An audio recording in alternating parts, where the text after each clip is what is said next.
Então vejam vocês que o processo da lei de causa e efeito, registrando no corpo espiritual os resquícios daquilo que nós vivemos, os efeitos daquilo que nós vivemos, faz com que nós colhamos de forma natural aquilo que semeamos.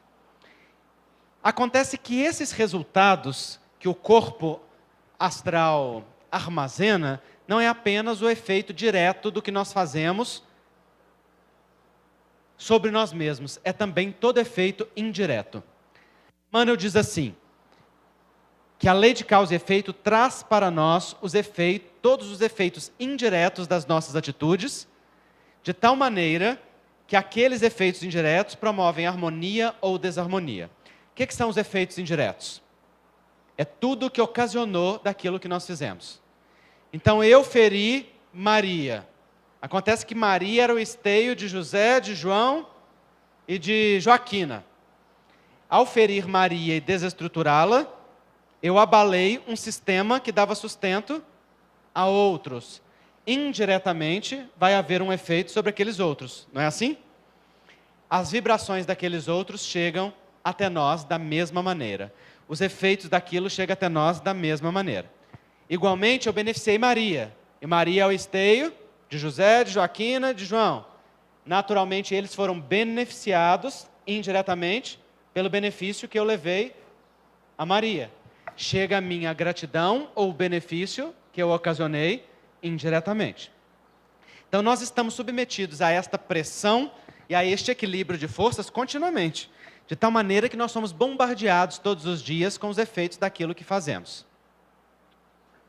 Uma vez eu vi o efeito indireto disso de uma maneira muito interessante. Nós estávamos na reunião mediúnica e evocamos, nessa casa nós trabalhávamos com a evocação direta, e evocamos os espíritos ligados a uma trabalhadora da casa que havia caído enferma e os espíritos haviam orientado fazer o tratamento desobsessivo imediato porque se tratava de um processo obsessivo que a estava enfermando. Nós evocamos e o espírito se manifestou com muita naturalidade, com muita tranquilidade. O que não é muito habitual, porque geralmente eles se manifestam a contragosto. Mas esse espírito não, se manifestou, falou, pois não. E então nós começamos a dialogar com ele, perguntamos a ele, porventura você tem alguma conexão com este caso, com esta situação que está acontecendo com a nossa companheira? Ele disse, sim, tenho conexão direta. Sou eu mesmo quem está magnetizando-a para que ela se enferme. E então nós começamos a dialogar fraternalmente com o espírito, porque o objetivo do diálogo em uma reunião mediúnica não é afastar o demônio que afeta o anjinho que veio buscar a casa espírita em busca de socorro. Não existe esta visão dentro da doutrina espírita.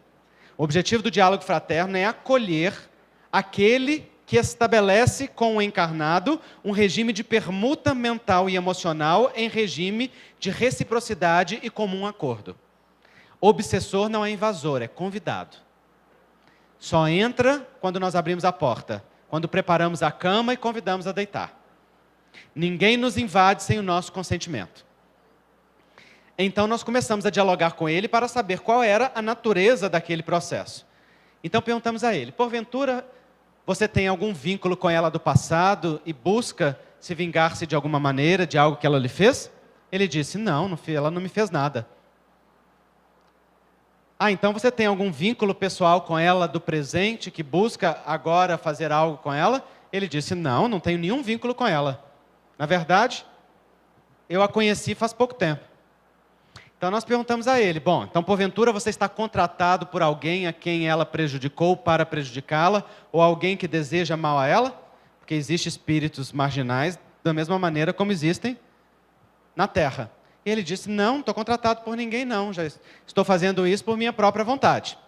Nesse momento a gente já tinha esquecido o diálogo fraterno, nós já estávamos curiosos mesmo. Na verdade curiosos não, porque curiosidade tem mulher, nós estávamos fraternalmente interessados. Naquele caso. Machista isso, né? E aí aquilo, nós continuamos o diálogo e perguntamos para ele, bom, se você não é ligado do passado, se você não tem ligação do presente, se você não está contratado, o que te vincula a ela? E ele disse, muito simples, vocês vão se lembrar que há 3 semanas ela discutiu com fulano de tal. E ela o agrediu fortemente. E aí nós nos lembramos verdadeiramente de algo que aconteceu na casa espírita. Ela e outro médium haviam fortemente discutido, haviam esquecido a fraternidade que deve reger os princípios do convívio na casa espírita, haviam deixado que o ego falasse mais forte que o ideal e haviam disputado dentro da casa espírita por espaço e por poder. Algo que só faz alguém que está desintonizado com a proposta espírita. Porque, afinal de contas, dentro da casa espírita não existe nenhum espaço para brilho do ego. Só existe espaço para brilho do Cristo. Então, nós nos lembramos daquela situação. E, naquele momento, ele disse, vocês se lembram, então, de que ela falou para ele isto, isto e isto. E ele repetiu, ipsis literis, a agressão. E ele disse assim, ele está tentando perdoar, eu não. Eu estou cobrando em nome dele aquilo que ela fez. Ele é um espírito que está muito vinculado a mim, eu tenho um carinho muito grande por ele, estou cobrando a desforra em nome dele.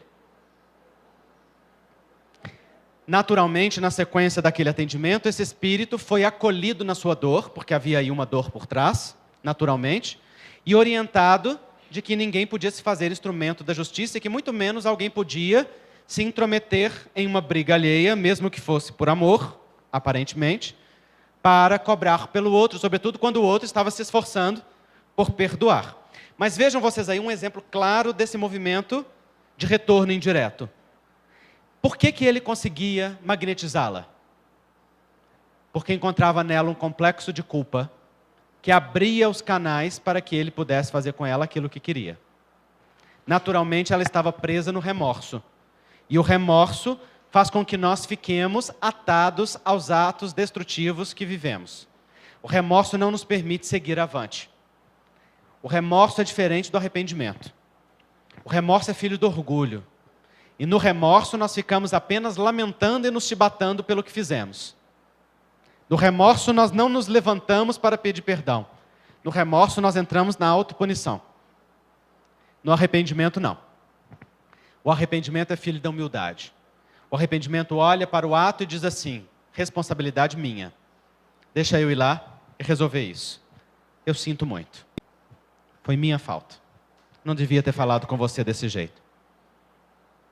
Eu respeito aquilo que seja a sua responsabilidade, mas eu assumo que eu tenho a minha responsabilidade nisso. E por isso, eu sinto muito. Sinto muito. Diferente de me perdoe. Porque quando a gente diz me perdoe, nós sobrecarregamos o outro. Significa, eu te feri e agora você ainda tem a obrigação de me perdoar. Eu abusei de você antes, agora eu abuso em dobro. Quando eu digo me perdoe, quem é que está responsável em fazer algo? O outro, que está responsável em me perdoar. Se o outro der conta, maravilha. Se não der, problema dele, eu pedir perdão. É muito diferente do sinto muito. No sinto muito eu digo, eu sinto muito. Quem sente? Eu. Quem é responsável? Quem tem que fazer algo? Eu. Então, eu sinto muito. Eu vou me responsabilizar por aquilo que te fiz. Vou compensar-te daquilo que te fiz. Esse é o movimento mais profundo do perdão. Então, o arrependimento está ligado a um movimento humilde. Ele leva à reparação. O remorso nos leva a ficar preso no ato destrutivo. Bert Hellinger, filósofo alemão, tem uma imagem muito bonita para isso. Ele diz que o remorso é como aquele movimento de alguém que sofreu um naufrágio e fica agarrado aos destroços do navio, ao invés de subir no bote salva-vidas que o podia levar seguro para a margem. É uma linda imagem. No remorso nós ficamos presos aos destroços, lamentando, chibatando, questionando e naturalmente intoxicando o corpo astral deste campo mental e emocional que o remorso gera. Se eu estou nesta condição, isso é porta aberta para que qualquer outro venha me magnetizar ou venha se associar ao processo autopunitivo que eu mesmo já estabeleço comigo mesmo. Por isso aquele companheiro conseguia prejudicá-la. Então voltam para nós os efeitos diretos ou indiretos de tudo aquilo que nós fazemos. E vai sobrecarregando o nosso corpo astral até entrar num ponto de saturação máxima e é drenado para o corpo físico. Assim se explicam múltiplas experiências de adoecimentos que nós temos ao longo da vida.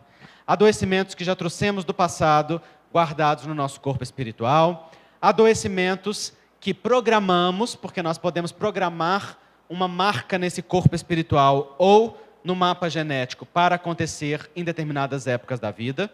São as chamadas doenças auxílio. Ou pode acontecer com o nosso próprio comportamento da vida atual.